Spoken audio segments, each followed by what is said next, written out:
So I'm going to be reviewing this Micsig high voltage differential probe. This is the MDP701. So stick around, we'll have a close look at it, we'll do some testing with it maybe, and we'll see what we can do with it. So naturally you have to do an unboxing first. And this thing was made just 2 weeks ago, 7th of October. So I think they've been around that long either, they're actually a fairly new release. Voltlog I believe it was, and it's already reviewed these as well, so I think it's Voltlog that did it. This is the box you expect to keep it in. Here we've got some crocodile clip things. Couple of these, quite strong ones, they're quite nice. Got a USB charging cable here, what is that, USB-C. We've got some longer clips as well, the grabber clips, which are really flexible. Look at that. So you can get into these spaces with those, that's really nice. And you've got standard connections on those, like here from Ultimate Elite, with the 4mm banana jacks. Also here's the actual probe, we'll look at that in a second.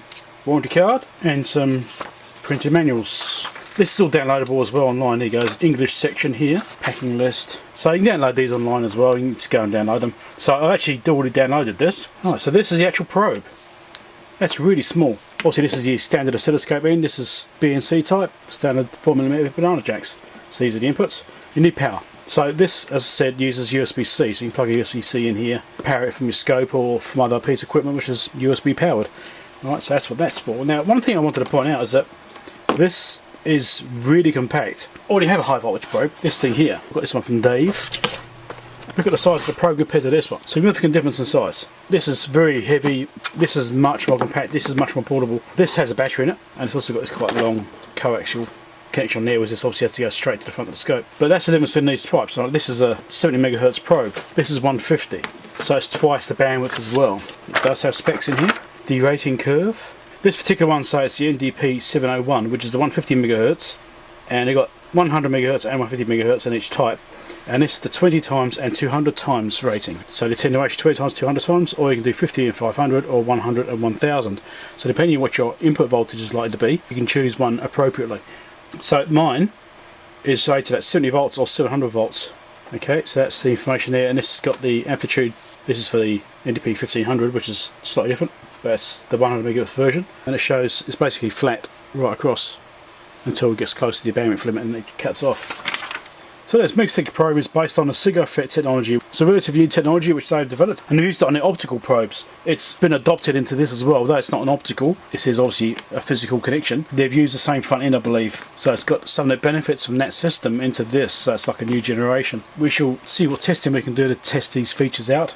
On the actual controller, we've got zeroing, 5 MHz bandwidth limit, and you also change the ranging, 20 times, 200 times ranging on there. And this is nice cables. I don't know if it's silicon or not. I don't think it is silicon. I think it could be. It feels very soft. I think there's a lot of wires inside it. These are definitely silicon. Also need to point out, this was provided to me at no cost by Micsig and AppVision Australia. That's the distributors that supplied this to me. So it's AppVision. So make sure you check out the links down below to go to AppVision or Micsig and look at purchasing your probe or having a look at more information. You know, download the data sheets or whatever you know. Have a study yourself. Make sure you do that. Check those links out down below. We need to power this thing up and actually have a play with it. So it's a nice metal body there. It's a metal body. This is a rubberized metal body. That's got a soft casing on it. I think that's metal body which has been rubberized. I think it's probably a zinc cast body or something. Zinc die cast. So I've got out my Micsig scope for this. It only seems right I should be using the Micsig probe and the Micsig scope, isn't it? So we've got the thing mounted in channel 1 right now. Now the first little pet peeve I've got, I suppose, it's just a little thing, is that when it's mounted on a Micsig scope, because they all have the channels on the top, but when you've got the channel on the top that's plugged in, all the markings on here are upside down. As you can see, it's all upside down in this orientation. On a Micsig scope, it's upside down. Now if you're using this on a normal scope, you know, like a normal bench scope for example, then it'd be fine because you'd be looking at it from this direction and it would be the right way up. So I suppose there's a compromise you have to be made somewhere. It's just a little thing. Maybe having them sideways would be better. That way it wouldn't matter. I don't know. Now what I've got right now is I've got these probes linked together. Doesn't go to zero, haven't done that yet. Currently got it set to 100 millivolts per division. The USB from the probe, which is this cable here, is plugged into the USB of the scope, because this scope has ports on the side, like so. And obviously I've got this thing powered right now as well from mains. I'm just got it on charge, because I don't know how long I'll be taking to record this video. The battery is fully charged anyway, but I don't know how long I'm going to be taking to record this, so I've got it plugged in to allow for that. Normally if you're doing differential probe measurements or high voltage measurements, you would use an isolated scope. This is your perfect scope for doing that job. Pull the power cord out, that way you're isolated from mains completely, apart from what you've got your probe connected to, which is designed to be that way. Okay, that's quite important. You don't have anything else plugged into it, you don't have your power plugged in, otherwise you're not isolated anymore. So let's increase these levels and see what we're getting. I've got it set 200 times right now. I can also do 20 times, so you can see the noise gets much greater 20 times. Okay, we want to get this level down quite low. 10 millivolts of division, as low as this scope can go. And you can see how much noise we're getting here right now. Peak to peak, 35 millivolts. That's with those probe shorted. I haven't zeroed it yet. That's on 200 times range. Do it at 20 times range, you get much worse noise. And we're getting around 100 millivolts peak to peak there. Let's zero it. Auto zero, successful. Noise is still about the same, back to 200 times again, and 36 millivolts or so. That's what we get in there. Now that's without the 5 MHz bandwidth. You've got a 5 MHz bandwidth limit here as well. This is using the full scope bandwidth as well. There's no limits on that. So do 5 MHz, that'll get the noise down slightly more. So now we're down to 30 millivolts, and call it 47 millivolts. So the 5 MHz bandwidth limit is really good if you need that to get rid of this higher frequency noise. You know, sometimes 5 MHz is all you need for doing main DC stuff. So 5 MHz right there, nice and convenient. Now I just realised I didn't have that set to the right probe attenuation. Amateur mistake. So I've just changed it now. It's down to 20 times attenuation, which is what's set on here. Okay, that will then give us the correct noise figures. So 20 times you're now getting 200 millivolts with the probe shorted together. If I do 200 times, and we'll do 200 times on here, that gives us 700 millivolts effective. Amateur mistake. So I'm looking at this noise figure thinking this is way higher than I expect it to be. We're on full bandwidth of the probe, which is 150 megahertz. This scope is a 300 megahertz scope, and I'm getting this quite high noise figure. Now if I go into the bandwidth here, on this channel, I can do low pass, which takes in a 30 kilohertz bandwidth. That cuts all this high frequency stuff right out, and that gets us down to sort of 25 millivolts or so noise. Don't forget this is 20 times, which makes it effectively 1 millivolt on the input. And if I do the 5 megahertz bandwidth limit on here, it doesn't do a lot because this probe, well, obviously will be doing something, but you don't see it because this is limiting on the scope. Do 20 megahertz on here, then we're getting 100 millivolts of noise. Again, 20 times. And if I do 5 megahertz on here, then you can see the change. A little lesson here is if you're using a scope to try and get low noise measurements and you don't need all that high frequency stuff, turn it off because you get much less noise on your readings. If you're just doing DC measurements, then on this particular scope you do this low pass, get 30 kilohertz filter and get much less noise. It's a huge improvement if you're just doing DC stuff, but obviously if you're doing a switch mode power supply or some other kind of switching system, then you're going to want a bit more than that. 20 megahertz should be ample for that really. How much noise you're getting from the probe, how much noise you're getting from the scope. My environment here I know is quite noisy because I've got these LED lights and they're using switching power supplies. So I do know there's actually quite a lot of ambient noise here, which does make doing small measurements very troublesome. So that's something to consider, is bandwidth of your scope when you do these measurements for how much noise you're going to get. So I'm going to leave it set at 20 meg. Now obviously I've got a 1 mega ohm input impedance. I could do 50 ohms. I'm not going to, I'm going to do 1 mega ohm. I mean, if I did 50 ohms, the noise level would come down again, just slightly more. It halves it. So if we look at the printer here for the noise specs, at 20 times should be less than 0.9 millivolts. At 200 times should be less than 0.4 millivolts. And on the 5 meg limit, we've got 0.4 and 0.35 respectively. You know, whatever you get here is 20 times less than this number. So in this case, that'd be 5 millivolts effectively with this particular setup. That's what the scope's actually seeing because it's multiplying it by 20. So right, so I've hooked up the differential probe to the output of this hopping meter here. So this is 240 volts coming in, or 228 just got here, and that's what I'm feeding in here through the differential probe. I've set it to 200 times obviously because on the 20 times range it's only 70 volts maximum, right? So you want 200 times range, so I've changed that onto the input as well. And we are indeed getting this. So this says 227, we're seeing 235 here. Which one do we trust? Well, let's measure it again. So I've got my Fluke 175 here. It's a Fluke, you can trust it. Let's probe onto this with the Fluke. Again, 228. So this is saying 227 over here. The Fluke is saying 228 basically. And on here we're getting 234. There's a bit of a difference. Now don't forget the spec says 2%. If it is 228 volts coming in, 2% accuracy would mean it could be at most 232.6. And so we're almost double that, which is quite interesting. How much of that is the probe? How much of that is this scope? Probably a bit of both. Right, it's a good chance the scope itself is also adding to that in error of the reading here. So we might even try it on a different scope and see what actually happens, and to see if we get into similar sort of readings or not. If I float the power supply, yeah, no difference there. Now, because I'm using a differential probe, it is actually safe to have this plugged in. But if you weren't using a differential probe, then you would not want to have this plugged in the mains at the same time you're doing testing your mains. So if you're not familiar with differential probes, this is the advantage of this, is that they are isolated. So you can hook this up to a scope which actually is earth reference. So although I'm using a floating tablet scope right now, you don't have to. You could use your bench scope and hook this up to it and be perfectly fine. That's the benefit of using differential probes, which are isolated this way. Obviously high voltage as well means it's perfectly safe. You're going to hook up to your scope, it's going to isolate your scope. It won't be earth reference to the probe itself, so you're safe in your measurements. You're not going to blow anything up. Dave Jones has done a video on how not to blow up your oscilloscope. If you've not seen that yet, I suggest you go and look at it. This is a simple measurement, you know, we've just done this, measuring AC, but that's fine. You know, this is just a simple measurement on the AC mains power line. Normally I'll say don't stick stuff into your power sockets, right? But I'm demonstrating this. Let's actually get the black probe off here, and let's hook this into the live as well. So both probes are on the live. Now you can see, because it's floating, we're still seeing that same measurement even though I've got this probe floating now. Okay. Now if I stick this on the live side, just to be sure, let's unplug that. Let's stick this on the live side as well as the other probe. So both probes are on the same side. So now both probes are on 240 volt mains, and we're getting hardly anything here. Let's bring this down. Let's just change this time base slightly, speed it up a little bit. With both probes on the 240 volt connection, we're getting 590 millivolts of effective noise. Let's keep bringing us down. You'll probably find it gets better and better as I come down. It's now getting 100 millivolts. Keep coming down.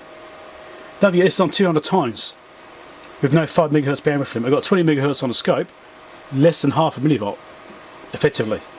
And if I go down to 5 megahertz limit, didn't really change it much because I've already got a 20 megahertz limit on the scope itself. Yeah, it does change very slightly by doing the 5 megahertz limit on the probe itself, because that's giving less noise for the scope to have to filter out, which does give you a better result.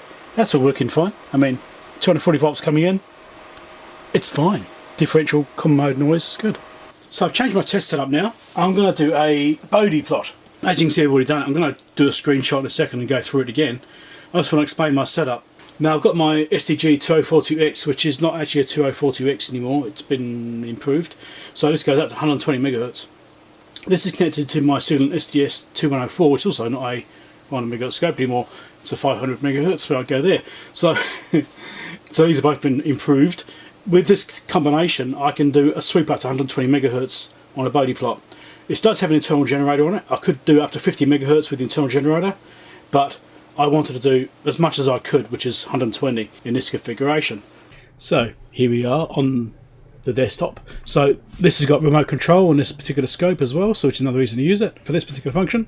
So I've got instrument control just here, and we can go in and do various things on it. So if I come into the window, so if I want to run a plot on this, I can do that. So I'll go configure. I've got it set to the maximum range, so midpoint 60 megahertz. Most things is 120 on this particular generator, as I said. I'm doing 5 volts sweep, volts peak to peak, set to 50 ohms. I've also got a 50 ohm load on the front panel. Could use the internal 50 ohm, but I'm not using that. I'm using the external 50 ohm, just a safety thing. And that is that part. If you've got one of these scopes, you're trying to use a Bode plot, in this interface here, you go configure. You've got a choice between internal, USB and LAN. I could have probably done LAN and found the device through the LAN, but I've got it plugged in USB. And the other one is internal, which uses the internal signal generator, which is limited to 50 megahertz in this case. So the external one is 120 megahertz, that's why I'm using that. To start the plot, as you can see I've already done one, I'm just going to do another one. We'll turn it on. We'll trigger it. It takes a few seconds to get itself sorted out and then it will start. I've got it set to, I think it's 30 points, something like that. And this is just comparing the amplitude gain right now. So we've got the input going to the generator. So channel 1 is going to the generator. Channel 2 is from the probe. So channel 2 is from the Micsig probe. So we can see the gain across the frequency range. This is in dB. I have done zeroing on it, so I'd actually get the plugs, shot them together, done a zero first, and then hooked up to the scope. Probably not ideal in that way. Putting them directly together in that assembly would be better. I think probably more accurate, but it's probably good enough for this. And obviously here's the phase change, which you would expect anyway. So it's getting about half a dB of flatness that side, and probably 0.9 dB here on that side. Now let's see if we can do something with CMRR. Change the configuration. Let's try this and see if this actually works. I've linked both inputs of the probe together on the post of a BNC. So I've got a BNC to banana jack adapter. I've got them linked together right at that point, and that's on the input to the scope. So what we should be able to see is better. Now let's increase this level here. Let's do 10 volts. And we'll repeat the sweep. So the channel 1 is still going to be seeing the original signal. Channel 2 will be seeing what's coming out of the probe, which should be the CMRR. We'll find out. Let's run it and see what we get. Now actually I might just change the scaling actually. We're going to need a bigger scale because this is not going to cut it. Let's try running it and see what we get.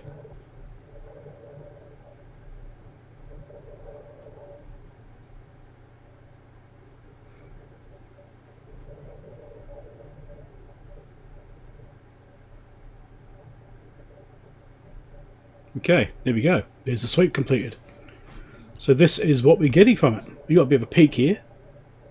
Now there could be some resonance going on there, maybe. I do wonder about it very slightly. And then we've got this phase reversal here at the same time as this dips, which is interesting. Fortunately, you can't see the mouse cursor on screen, which is annoying. So here is the rescaled output. So I was going to do another sweep anyway, just to refresh it. I've changed the number of points to 20 points, stuff like that as well, just across this one span. At DC it's minus 80 dB. At 100 kHz it's minus 60 dB. 10 MHz it's minus 30 dB. That's what we're looking for here. So I've just changed the plotting to be 200 kHz bandwidth. So, well, span. So we should be able to see it slightly better as well, just to get that detail of the 100 kHz point, which is here. Smack bang in the middle, that's saying minus 72. And the spec was minus 60, wasn't it? Yes, it was. Minus 60. So it's okay. So I'll set this to be 11 points. There's one test point at each division on the screen. And we'll see what we get with this. So there you go. There's a CMR plot from 10 Hz to 120 MHz. So I'm just doing some more playing around with this. And I'll just change it to be a logarithmic scale. This Siglent calls it a decade scale. I'm doing 2 measurements per decade. It seems to be performing better than expected in some ways. And it is done. So you can see I've got a list view here as well, so you can actually easily see what they all are. So I don't think you can see me clicking. Oh, you can see me click there. So 10 Hertz is 67. We've got 1 kHz here, 73. 10 kHz, 71. 100 kHz, 83, which is better than expected. It's supposed to be like 60. 1 MHz isn't listed. 10 MHz is about 20 dB better again. And 100 MHz is basically bang on, it says 26 dB, so it's basically there. And 120 MHz went slightly further, is 24. So that is the CMRR curve for this thing. I did do one with like 500 points, which took a while to actually plot it out, and it wasn't too dissimilar to this anyway. I mean, this stuff here, all this area down here, all this, that's all going to be in the noise. Alright, so this bit here is all in the noise. So that's not really a great one to try and measure. And then obviously as it comes out the noise, then we actually get some decent readings out of it. So yeah. So what I've done now is I've set the SDG2104 to be doing a sweep between, I think it's 1 Hz and 120 MHz. You can see the scope display here. So channel 1 here is the direct output from the signal generator. Channel 2 is the output from the Micsig probe. So what we're looking at here is the noise relative to the input and the actual CMRR. So I'm still doing CMRR measurements. I've got 5 millivolts per division set just here. You can see that on screen or not. You can see that there. It's 5 millivolts. So 5 millivolts channel 2, 2 volts per division on channel 1. So it's quite a big difference there between scaling. What I'm trying to show is how much noise there is present and what the waveform output is actually like on a CMRR measurement. Now if you look at the bottom corner here, over here, which my picture's covering up, so over here, right there, I'm going to circle it with the mouse, there's the frequency which it's measuring right now. This is off the waveform. There's also a frequency counter at the top here, the top right hand corner up there. That is a hardware frequency counter which is much slower. So if you look at the bottom one here in the measurement, that's actually faster responding, so you can see it a bit quicker. On the scope itself is actually updated much faster than this. Obviously this is updated through the networks, which is a bit of a delay. Right, so it's going to be a little bit slower to see, but it's still good enough to see what's going on. So as it starts at the bottom end, you see it's getting up to the 120 now. You see this flattens right out, just noise. Okay, so you see as it gets higher and higher in frequency, the amplitude increases. Starting off the bottom end, so it gets very quickly to 1 megahertz. Okay, so above 1 megahertz, that CMR starts to climb quite quickly anyway. So you do see a waveform there on a CMRR quite rapidly, because that range where it's only doing that small bit is quite brief. Now what I can actually do is go to the generator there and do a logarithmic sweep, which will be much slower, but then the top end is really quick. Right, so you can see the bottom end really well, and then the top end just disappears really quickly. So this one shows the top end quite well. Right, so you can see how the CMR is actually fluctuating up and down, like we saw when we did the Bode plot. You saw that oscillation up and down between them. Right, so you can see the same thing here as it's actually sweeping through. Now I'm going to go and do a logarithmic sweep, which will do the bottom end a lot better. You can see the bottom end a lot more clearly. I've also changed the time base on the oscilloscope so you can see the bottom end much more clearly, because obviously it just whizzes past it normally, so we weren't really seeing it that well. So I've changed the time base and changed the logarithmic. So obviously the top end is now going to be like this mess, noise, and then there's the bottom end coming up, and you can see the bottom end sweeping, and it's basically just noise here on that channel 2. You know, looking at kilohertz at the bottom here, look at the bottom, you've got the kilohertz.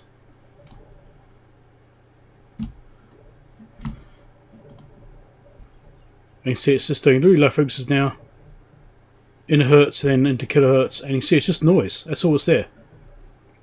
And then as we get to those higher frequencies, around a megahertz or so, 10 megahertz, we start to see stuff coming up. You just see the actual noise here increase, which means we're now out of the noise floor.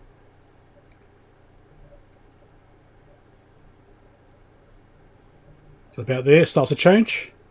Yep, there we go. That gives you an idea of what the CMR measurement is like. So now I'm going back onto the Micsig scope here, and I'm doing a sweep again. This is a linear sweep from 10 millihertz up to 120 megahertz, and you can see the amplitude here shifting very slightly. If you watch it, it does change up and down very slightly. You just there, you can see it bounces slightly. So, and I'm outputting 3 volts RMS, and down here we're getting 2.8 to 3.4 something here within that range. So it's fluctuating slightly. So the accuracy doesn't look too bad when I've got a different source coming in. I don't know how linear the actual accuracy of that is. I could check that as well, I suppose, but it is around 3 volts RMS levels, so it's looking about right. So that's not too bad. I mean, that's going right up to 120 megahertz. Obviously this is 150 megahertz probe. I might hook up to an RF signal generator and see if we can get a signal strong enough to check the higher end above that. So I've now hooked this up to my Marconi signal generator here, and that's outputting 120 megahertz. You can see this counter here, go up to 130 megahertz. Looking at these levels here too, 140, 150. I do have a load on the output of the generator, so it is 50 ohms at that point. Okay, it's still 170. Start dropping down. 180. There we go. Still dropping, but still reasonable. 200 megahertz. There we go. So even the 200 megahertz is still usable. Let's try 250. That's dropped right off there. Okay, 220. 220. Yeah, it's still okay. It's there. Significantly down though. So I think 200 megahertz is probably really the top end of where you want to use this really for any kind of accuracy. I mean 200 is pretty close. Consider it's rated at 150. Go down to 50 megahertz. Yeah, so you get sort of 470 or so, 50 megahertz. 10 megahertz. 530 there. So you can see it's bouncing around slightly. There are some linearity issues here with the actual amplitude on this.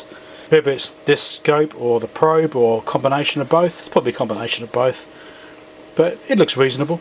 So there you go, there's the Micsig probe. Don't forget to check out the link down below to the distributor and to Micsig and find out more information, get data sheets, manuals, whatever. Go and buy one. I'm quite impressed by it. It looks like it works pretty well. It's actually doing quite well, so I quite like it. And I especially like the fact you've got the 5 megahertz bandwidth button just here. If you're doing low frequency stuff, push that button, cuts a lot of the noise out straight away. Very nice little feature. It seems to work quite well. The only thing I wish it had was a better box. I don't like the cardboard box thing. That's the only thing I don't really like about it. I think is it would have been nice to have a proper plastic case. This, not wonderful, what I think. You know, I think it should have been better in a nice plastic case. This is a nice quality probe, you want to have a nice quality box to put it in. I might have to see if I can find some other box I can replace this cardboard box with, but yeah, I think that's the only real trade-off. I mean, maybe it's only in a cardboard box because it's new, and maybe it's because it's only recently released to the market, and so they haven't actually had a chance to make a case for them. Maybe they will be doing one, I don't know. Maybe that's why it's in a cardboard box for the time being. Maybe it's a temporary thing until the plastic cases get made for these. I don't know, I'm speculating here, I've got no idea, but I think having a plastic case for these would be far better than having a cardboard box. You know, you want this thing to last 10 years. Cardboard box probably won't lose so well in 10 years time. So thanks a lot Micsig and AppVision for sending me this to do the review on at no cost. It's very much appreciated. It's nice to get the support of manufacturers such as Micsig, where they do want to publicise their product and they're willing to send it for free to someone like me, a YouTuber, to get the name out there and get the publicity out there for these things. But obviously they're benefiting from it because people will see these and probably go and buy them. I'm benefiting from it because I get it for free. Win-win. I'm happy. The value of this is certainly worth the time it's taken me to do the review. Lower cost products, not so much worth the time. Having something of a bit more value, like this item here, which is very specific use, but when you need something like this, you need something like this. It's invaluable. Thanks a lot Micsig, thanks a lot AppVision. Right, check out the videos down below, subscribe over there if you want to subscribe, Patreon support link over there. If you want to help support me on Patreon, help me to buy a bit of test gear to fix, and maybe get more review stuff. I don't know. Catch you later.